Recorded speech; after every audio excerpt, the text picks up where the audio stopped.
cada um de nós, como igreja do Senhor, possamos encontrar esse reino. Possamos ser cheios do Espírito dele, querido. Estamos vivendo num mundo muito difícil e a tendência a cada ano piorar mais. A Bíblia vai dizer que nos últimos dias o amor de muitos se esfriaria. O amor de muitos estão se esfriando. Estamos trocando uma vida eterna de morada com o Senhor por objeto, por coisas perecíveis e que vão passar nessa vida. Mas quando nós buscamos o verdadeiro amor do Senhor, não há barreira para nós, não há limites que nos impeça de estar diante da presença dele. Já não existe mais tristeza ou alegria, já não existe mais frio ou calor, já não existe mais cansaço, já não existe mais sono, já não existe mais nada. Existe quando o adorador entra diante da presença do Senhor, ele consegue verdadeiramente fazer uma conexão com o seu Pai. Amém? Você pode aplaudir ele mais uma vez?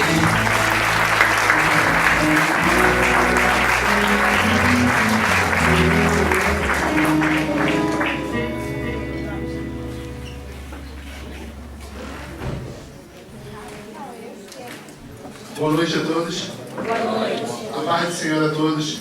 Amém. Por favor, podem se sentar.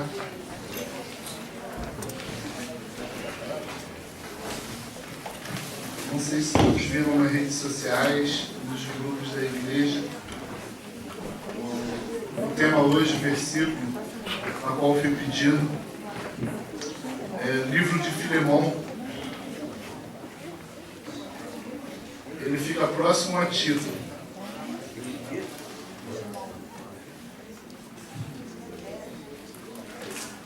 É Filemão 1,15. Todos acharam?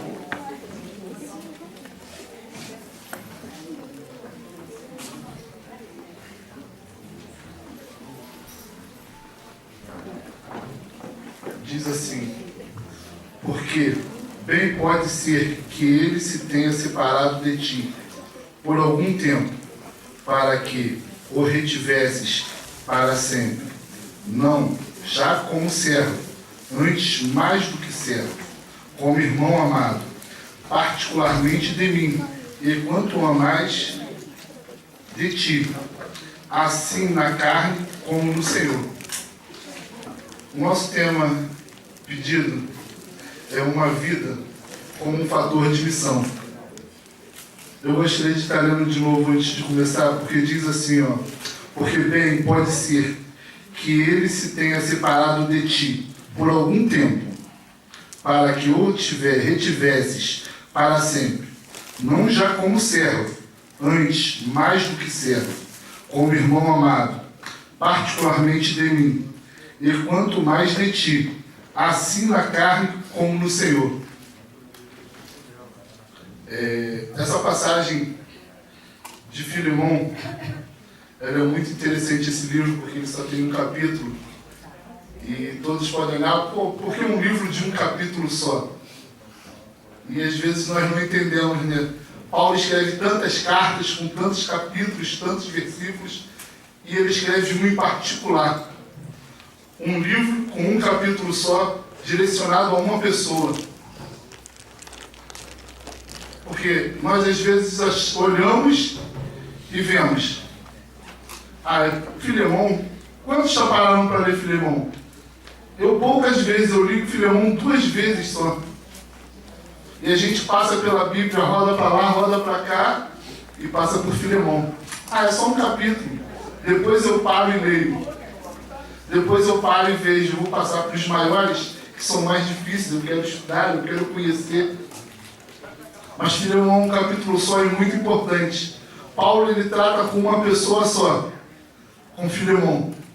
Mas ele trata o quê? Algo da igreja daquela época. Filemão, quando ele é escrito no mesmo tempo da carta de Colossenses. Ele é mandado junto com a carta de Colossenses. Só quando ele é entregue para uma pessoa específica. Eu chego hoje e escrevo um livro, mas entre esse livro eu faço uma carta em especial para alguém. Faço uma dedicatória, que hoje os livros têm. Eu dedico esse livro. Naquele momento, Paulo está escrevendo um livro específico para tratar não só a igreja de Colossos junto, mas tratar uma pessoa em específico. Diz que Filemão, naquela época, ele era um homem muito rico, um homem de posses. Alguns historiadores dizem que ele trabalhava com escravos, outros diziam que ele só tinha um escravo, que era Onésimo. Mas aí você olha e você vai ver que a história ela não te diz no exato se ele trabalhava com escravos ou se ele só tinha um. Porque é um costume que tinha na época, que independente de estar numa igreja ou convertido, alguns tinham escravos, era costume da época. E às vezes nós não entendemos, como ele era um cristão, como ele se converteu e ele tinha um escravo. Era cultural. E às vezes nós não entendemos a cultura ou o que está acontecendo. Porque nós pensamos em muitas coisas. Você sai daqui do Rio de Janeiro, se você for lá para o Nordeste, você vai ver coisas peculiares. Que você vai falar, pô, lá no Rio de Janeiro não é assim. Se você em São Paulo, você vai ver coisas peculiares. Porque é um costume local. E naquela época havia um costume local deles. Tanto porque eles eram debaixo do Império Romano. E por serem debaixo do Império Romano, eles tinham costume. As pessoas mais ricas tinham servos, outros tinham escravos. Eu comprava o meu escravo, ele me servia o resto da vida. E a lei me garantia ter isso. Porque era aquele costume da época. Paulo olha para Filemão, um homem muito sério, um homem de posses, rico, mas um homem que também abrigava a igreja de Cristo na sua casa. Porque a Bíblia nos mostra isso. Que no final da carta ele diz, olha, se você e a igreja que está na sua casa, ele não era o pastor da igreja, mas a igreja era na casa dele. E como pode eu tentar pregar um Cristo que é tão libertador e ter uma pessoa sob o meu domínio? Ter uma pessoa que vive debaixo de uma chibata, debaixo de correntes, grilhões? A Bíblia ela vai nos mostrando isso e nós olhamos e falamos, não, mas nos dias atuais não acontece. Não acontece. Nós prendemos muitas pessoas em muitas coisas, às vezes em um segredo, às vezes numa atitude, num empréstimo. Olha, todo mundo pode saber o que você fez. E nós pensamos que somos diferentes em alguns momentos da nossa vida. Porque culturalmente nós somos ensinados assim. Nem todos nós nascemos num berço cristão. E se não nascemos num berço cristão, nós fomos ensinados e instruídos algo na nossa vida, no decorrer da nossa caminhada, do nosso crescimento. Você é criança. O meu pai, como criança, meu pai falava, olha, você pode até brigar na rua, meu filho. Mas se alguém bater na minha casa, você apanha de novo, você apanha na rua. E se você bateu, você apanha em casa. Porque eu não quero ninguém na minha casa. Eu não vou para casa de ninguém. Cultura. Eu cresci ouvindo isso. Ele nunca falou, olha, não brigue na rua. Olha, fuja de confusão. Ele nunca falou isso. Também ele nunca incentivou eu a brigar. Mas ele sempre falou, se você arrumar a tua confusão, que você resolva a sua confusão na rua. Nunca no meu portão. Porque eu não gosto de ninguém me importunando. Porque eu não vou pro portão de ninguém reclamar de ninguém. Se meu filho bateu ou apanhou, ele que procurou isso. Isso é um ensinamento que eu levei na minha vida. E quando eu vi em Cristo, eu falo assim, não, pô. A Bíblia fala que eu não devo fazer isso. Eu devo amar. E a gente fica meio aquele conflito. Porque eu aprendi tudo de um jeito. Olha, você segue essa rua aqui, caminha 300 metros, desce à esquerda, pula o muro do vizinho, vai lá, pega as frutas, volta e você tem fruta em casa. Ensinamentos que às vezes são deturpados, mas pela falta da visão ou pela falta do entendimento, não sabe o que é o certo e o que é o errado. Filemão, naquele momento, ele não sabia. Ele não tinha noção da gravidade do que ele estava fazendo ao manter um homem escravo dele. Só que o pior de tudo é que pela lei ele ser um amparado e ele ser um homem muito rico. E por ele ser um homem rico, ele era muito bem visto no meio do local onde ele vivia. Ele tinha um escravo fugido. Um escravo que gerou alguma dificuldade para a vida dele. E através desse escravo ele recebe uma carta. Agora imagina, eu chego para você e falo assim, ó, fulano te deve 100 mil, Walter. Mas perdoa ele. Perdoa ele. É uma coisa muito complicada. Porque você foi ensinado, eu empresto, a pessoa tem que me pagar. Eu faço, ela me retribui. Eu ouvia muito uma frase no mundo, uma mão lava a outra. E no reino não é assim. Olha, eu faço porque eu me agrado de te ajudar. Independente se amanhã eu precisar de ajuda, você passar por mim e falar assim, deixa pra lá, pô. Ele que está procurando isso. Ele que arrumou esse problema para a vida dele. Vai ver, está até em pecado. Está com algum problema espiritual. E essa mesma pessoa você pode ter ajudado. Meses atrás, dias atrás, e nós olhamos e falamos, como pode? Ele não me ajudou. Passou direto. Ainda deu uma buzinadinha para dizer, eu estou te vendo. Você está aí. É muito difícil. Mas quando nós olhamos a carta de Filemão, Paulo sai em suas viagens. Ele já havia conhecido Filemão. Ele já havia adquirido uma intimidade, um conhecimento, uma amizade muito próxima. A Bíblia nos ensina isso. Que teremos amigos mais próximos, mais chegados que irmãos.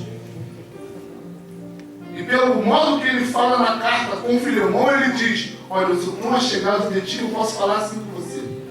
Eu sou tão teu amigo que eu posso ter esse papo tão aberto, tão livre. Eu poderia falar com outras palavras, de outras maneiras.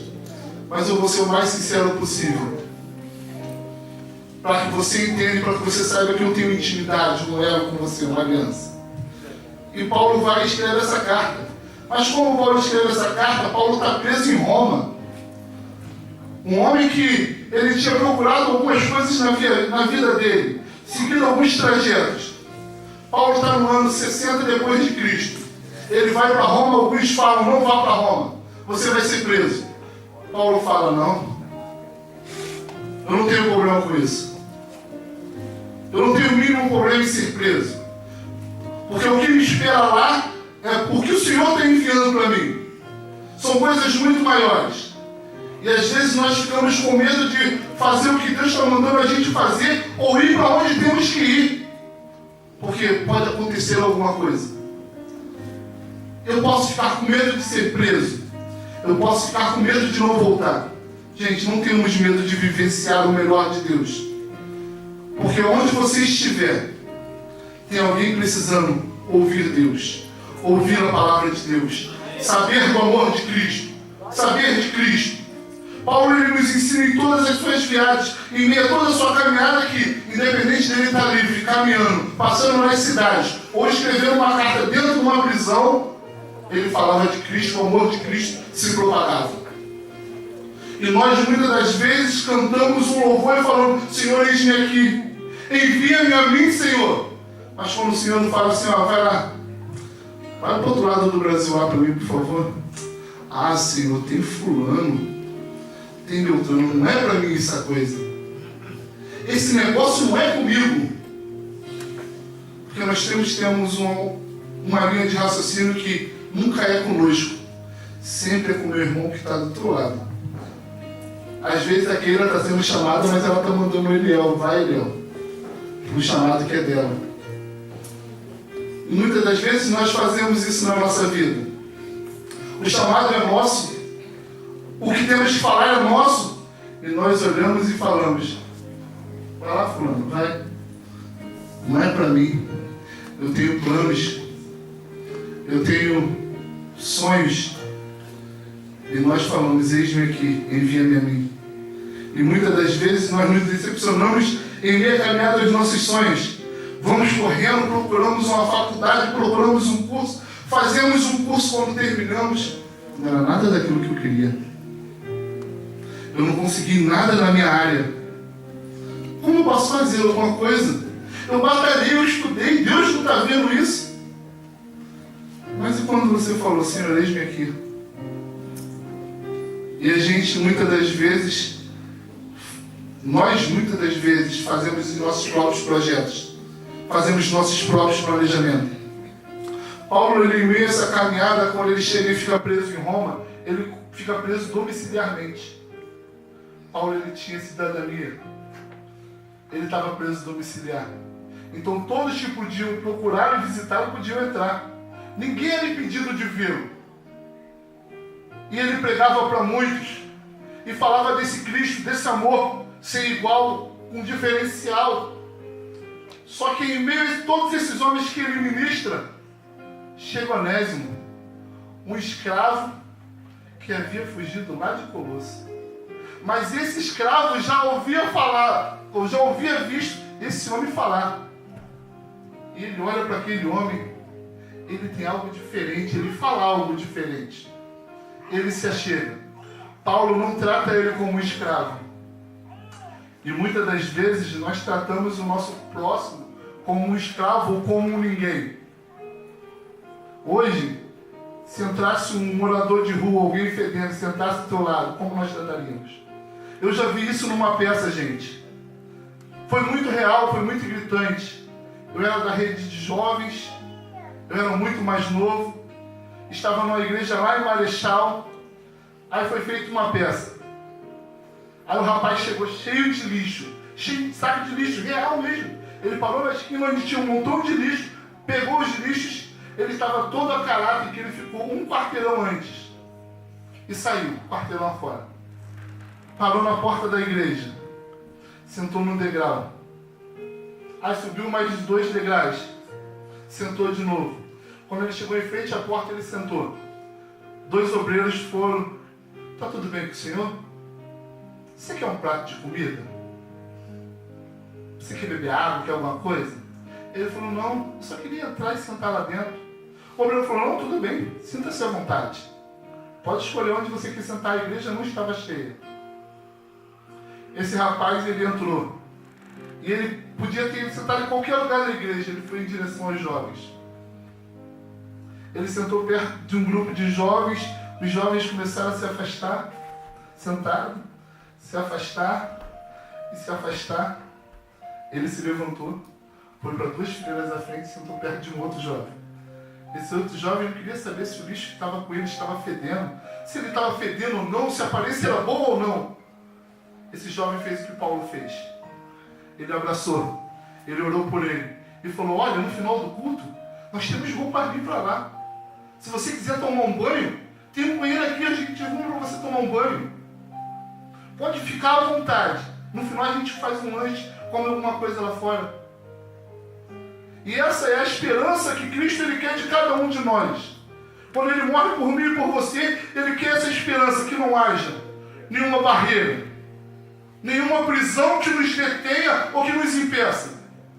Porque Cristo, ele fala assim: "Olha, eu quero que as prisões físicas são derrubadas", porque ele nos mostra. Paulo e Silas estão na prisão cantando e as prisões caem. Mas ele quer que as barreiras da aparência, as barreiras psicológicas, as barreiras do preconceito, essa pessoa que você às vezes está deixando de lado, pode ser alguém tão importante. E a Bíblia, ela nos ensina que cada um tem tanta importância no mundo espiritual, e muitas das vezes nós não conseguimos fazer uma festa na terra, mas no céu há júbilos, festa, como um pecador se arrepende. Mas em alguns momentos nós temos um preceito da sociedade: deve ser algum marginal, deve ser algum usuário, ele deve ter algum problema, sei lá, ele pode me roubar. Verdade, ele pode te roubar, mas o que é material você conquista de novo. E você tem um Deus que ele te dá todas as coisas, te dá saúde para conquistar, e ele pode te dar a condição de conquistar sem fazer nada. Ele pode enviar qualquer um para te abençoar. A Bíblia fala que ele envia um corvo para alimentar Elias. O que é de nós? Mas nós esperamos muito do material, do físico, do nosso palpável, da nossa mão. Eu posso conquistar, eu posso alcançar muito mais. E quando nós pensamos assim, Deus fala, poxa, está desvalidando tudo que eu sou. Tudo que eu fiz. De como cada chibatada que eu levei naquela cruz para levar sobre mim. De cada prego. De cada espinho da coroa. De ficar pendurado. De ter rasgado um véu para ele ter acesso livre. E de ter uma morada celestial. Porque a nossa maior importância não é na terra. Hoje essa cadeira está ótima. Daqui a 6 meses ela pode estar quebrada e ela vai ser descartada. A roupa que você está usando está ótima. Daqui a pouco ela pode estar rasgada. Se amanhã eu morrer, daqui a 6 meses não vai ter mais nada. Daqui a pouquinho está usando o mesmo local. Porque nós somos pó. E do pó iremos voltar. Tudo que é material se irá. Mas o espiritual é muito maior, é muito mais importante. É muito mais. Mas nós não damos o valor ao espiritual, a esse tesouro maravilhoso. Nós acordamos com saúde e vivemos o milagre de Deus todos os dias. Em poder abrir os olhos. Tem pessoas que não conseguem acordar. Tem pessoas que saem de casa e sofrem um acidente e não voltam nunca mais. Tem pessoas que levam vários tiros e vivem. Tem pessoas que caem, tropeçam na pedra e morrem. Porque a nossa vida é uma linha muito fina. Mas não é a vida física que temos que ter essa importância. É aquela espiritual. Aquela na qual Cristo fala assim, ó, vou preparar uma morada. Mas eu volto para te buscar. Mas tem alguém contigo, que se você tiver dificuldade, se você tiver aflição, se você tiver medo, Ele está lá para te atender, para te ajudar. Ele está lá para acalmar o seu coração. E em mim tudo isso Paulo conhece Onésimo. Paulo prega o Onésimo, Onésimo se converte. Ele batiza Onésimo. Onésimo podia muito bem ficar com ele em Roma. E quando ele voltasse a Colosso, que ele tem essa convicção, voltasse com ele. Mas Paulo sabia que aquilo não era o certo. E se ele estava se convertendo, se tornando um novo homem, uma nova criatura, ele tinha que fazer o que era certo. Voltar lá e receber o perdão. Voltar lá e receber o livramento, ser livre. Não ser mais um escravo, mas ser um homem livre em Cristo. Mas um homem livre fisicamente. E muitas das vezes nós nos prendemos ao passado. Muitas das vezes nós nos prendemos a peculiaridades. E Deus está falando, poxa, eu quero você livre. Eu quero que você viva o meu melhor, mas livre. Eu não quero que você viva o meu melhor como um orvalho, de pouquinho em pouquinho. Eu quero que você viva as chuvas, as torrentes, que você mergulhe. Por isso que Paulo vai e manda Onésimo de volta. Mas antes de Onésimo chegar, chegou uma carta. O que eu falei sobre o planejamento é que nós só planejamos a nossa vida no físico. Um pai, ele planeja a vida para o filho dele. Eu queria que meu filho fosse militar. O filho nem nasceu, está na barriga. Eu queria que meu filho fizesse direito. Aí o filho cresce. Ah, não, pai, não quero fazer isso não. E nós ensinamos os nossos filhos errado. Um planejamento todo deturbado.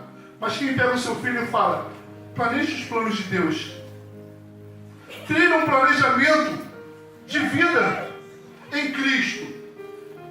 Paulo, ele faz um planejamento em Deus na sua vida. No momento que ele se curva aos pés do Senhor, ele tem um planejamento diferente. Porque ele já tinha um planejamento para o espiritual da vida dele. Quando ele perseguia os cristãos, ele já tinha uma meta pré-definida, um planejamento do que ele iria fazer, de como ele iria fazer e de qual jeito ele iria fazer. Ele tinha 3 pontos em diferença que no planejamento da vida dele. Que quando Paulo se converte a Cristo, ele só muda os pontos de vista. Ele só muda isso, porque o planejamento dele continua o mesmo. Paulo, quando perseguia os cristãos, ele não tinha medo de nada. Paulo era um homem inteligente, estudado, muito sábio, mas ele tinha planejado o que ele queria para a vida dele espiritual. E ele segue o que ele quer para a vida dele espiritual até o fim dos dias dele. Porque quando Paulo fala, combati o bom combate, encerrei a carreira. Agora só me falta a coroa da justiça. Porque ele sabia que tinha feito os planos de Deus, não os planos dele. Que, como Cristo falou, Pai, passa de mim esse cálice, mas seja feita a tua vontade. Cristo, o nosso Salvador, aquele que morreu por mim e por você, ele fez isso. Imagina Paulo, nos momentos que ele é açoitado, nos momentos que ele vive em calabouço, nos momentos que ele passa fome. Paulo algumas vezes pode ter pensado em duvidar, mas ele sabia que ele tinha algo a seguir. Ele sabia que ele tinha uma meta a seguir. No planejamento da vida de Paulo, ele tinha 3 tópicos. O primeiro tópico se chama missão.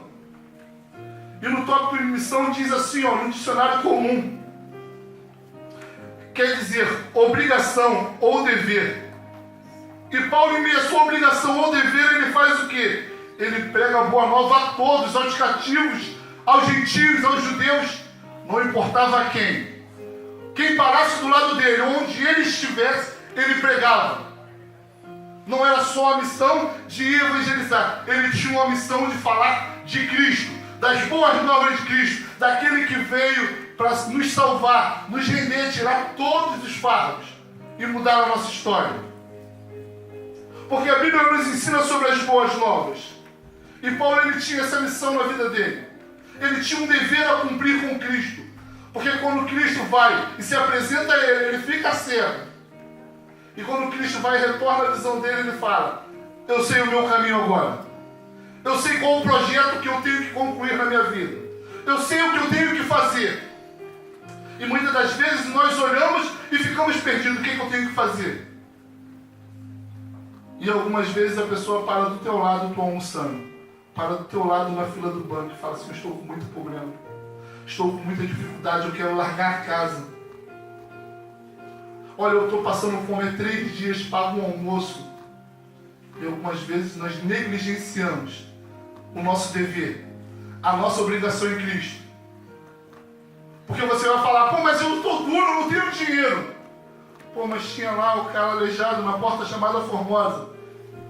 E o outro fala: eu não tenho ouro nem prata, mas o que eu tenho eu te dou. Abençoa a pessoa que está do teu lado. Você é cheio da presença de Deus. Porque quando você foi batizado, quando você levantou a mão, Ele te encheu desse amor, desse poder, dessa presença inigualável. Porque a Bíblia fala que nós somos imagem e semelhança de Deus.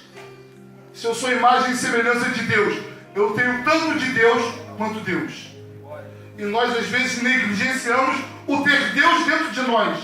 Porque nós olhamos e falamos: Deus é tão grande, eu sou tão pequeno. Mas esse Deus grande habita numa pessoa pequena e pura, para que faça a obra dele. Porque essa é a obra de Deus. A missão de Deus para nossas vidas é isso. É pregar as boas novas. O nosso dever é falar com Cristo. Ele morreu na cruz do Calvário. Ele foi açoitado. Ele foi escarnecido. Cuspiram nele. Ele carregou a cruz que não era dele. Para quê? Para tomar um fardo pesado. Para que nós hoje reclamemos de um fardo leve e suave. Nós temos um fardo leve e suave. É o que a Bíblia nos ensina. E muitas das vezes falamos: Deus não dá. Deus é tão amor, tão grandioso, que Ele fala assim: não, tudo bem. Eu sei que é leve. Você não vai aguentar o leve. Mas eu vou deixar o ajudador, vou deixar o Espírito Santo. Pede mais uma ajudinha. Vai ter mais uma mão para te ajudar. O segundo ponto, na qual os valores de planejamento que Paulo faz é a visão. Aí eu vou falar: a visão, é a visão. A visão diz que é um ato ou um efeito de ver. Ato ou efeito de ver. Não tem um cego aqui, tem um cego? Alguém vê essa mão? Alguém vê essa mão? Aleluia! Então, se nós conseguimos enxergar o físico como não podemos enxergar o espiritual, todos nós estamos aqui. E a fé é o quê? O firme fundamento das coisas que não se creem, mas você pode crer que vai acontecer. Eu tenho fé, então eu tenho que ter essa visão em Cristo, que eu posso mudar o mundo. Aleluia. Eu posso mudar o meu bairro, eu posso mudar a minha rua, o meu emprego. Eu posso mudar o meu mundo.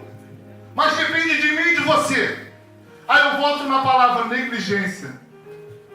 Nós negligenciamos de mudar o mundo. Eu já ouvi um pastor falando, olha, eu já vi muita gente falando que o evangelho ele poderia mudar o mundo. Mas ele não sabe mudar ou ele não quer mudar. Porque ele não sabe o potencial e o poder que ele tem. Porque quando ele bota um joelho no chão, porque quando ele levanta uma mão, as coisas acontecem. Porque no passado acontecia.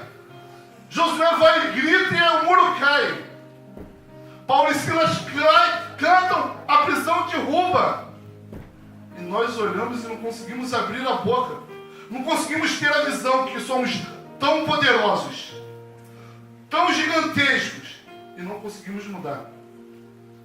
Porque nós criamos barreiras. Lembra que eu falei no começo? Nós fomos instruídos, ensinados, e às vezes da maneira que nós fomos criados, que nós fomos ensinados, nós fazemos barreira. Meu pai falava, olha, eu não quero ninguém na casa de ninguém. Aí imagina, eu cresço, fico velho, não vou na casa de ninguém, fico enclausurado dentro da minha casa, 4 paredes. Não visito ninguém. Porque eu criei algo dentro de mim. Eu criei uma barreira, uma prisão psicológica.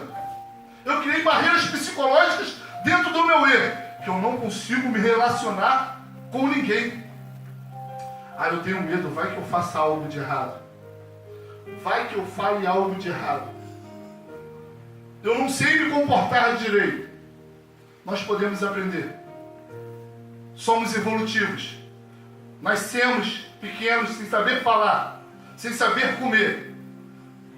Crescemos, estudamos, aprendemos, fazemos coisas tremendas e grandiosas na lei da física, em todas as áreas.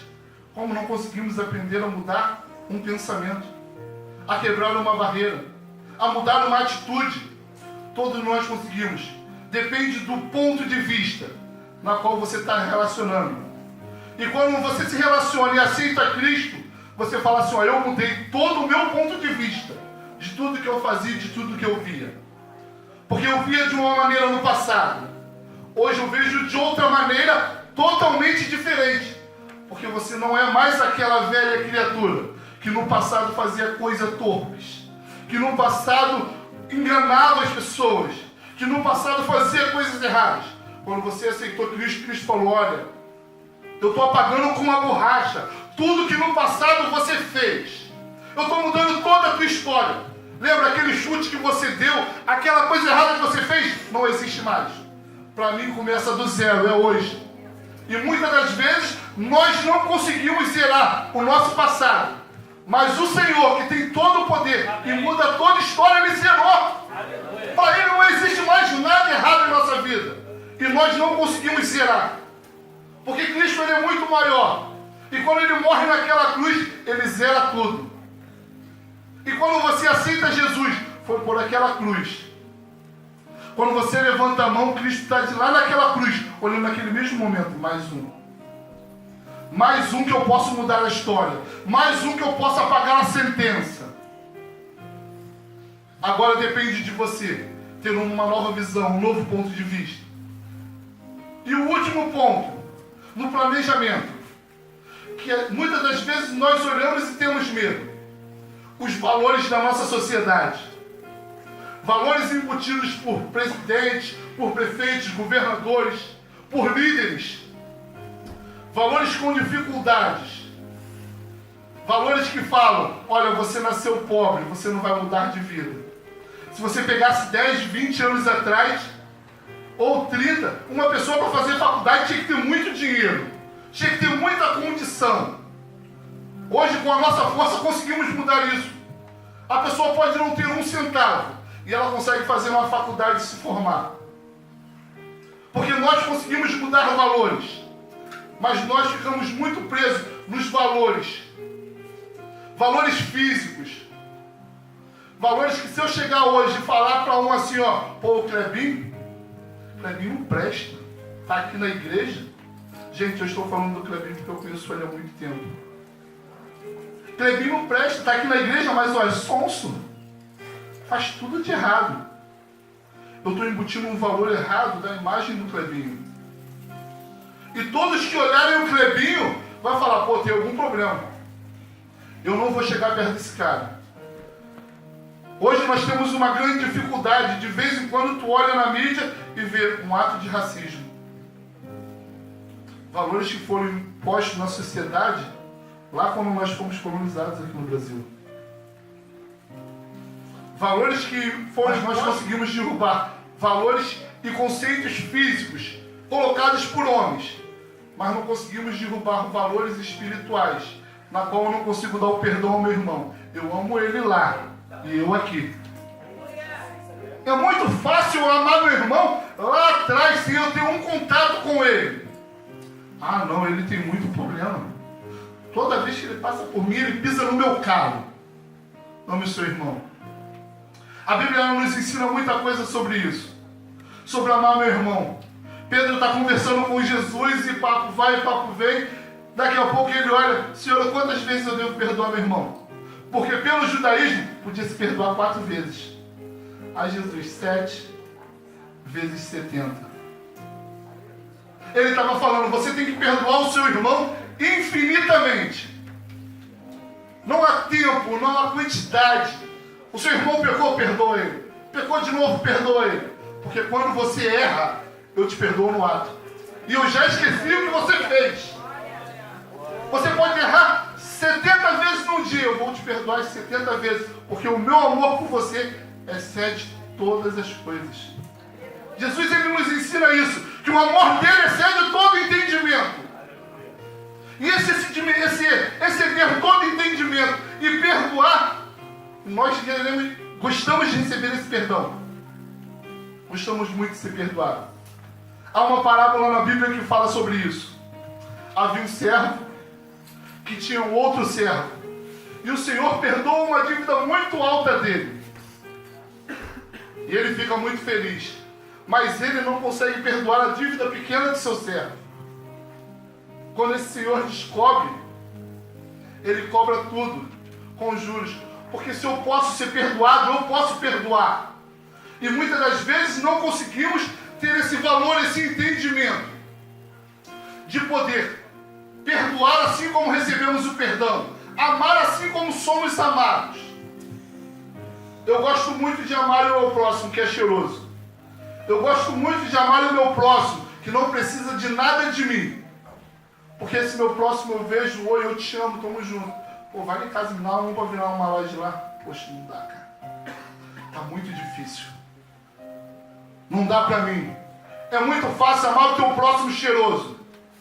O André ele botou algumas coisas no Facebook sobre um pouco da minha caminhada. Eu fui olhando eu lá no teto. Aí eu lembrei que eu estava deitado dentro do lixão, arrancando o lixo do chão com a mão. E vocês podem até falar, ah, que nojo. E num desses tetos que eu fui lá cavar buraco, arrancar lixo do chão, a criancinha lá parou do meu lado e fez as necessidades. Abaixou, riu as calças e fez. Porque para ele aquilo é comum. Aquilo é natural para ele. Aquilo é o cotidiano dele. Mas é muito mais difícil eu amar o meu irmão assim. É muito mais difícil eu perdoar o meu irmão. Porque eu não tenho um planejamento espiritual. Eu tenho um planejamento físico.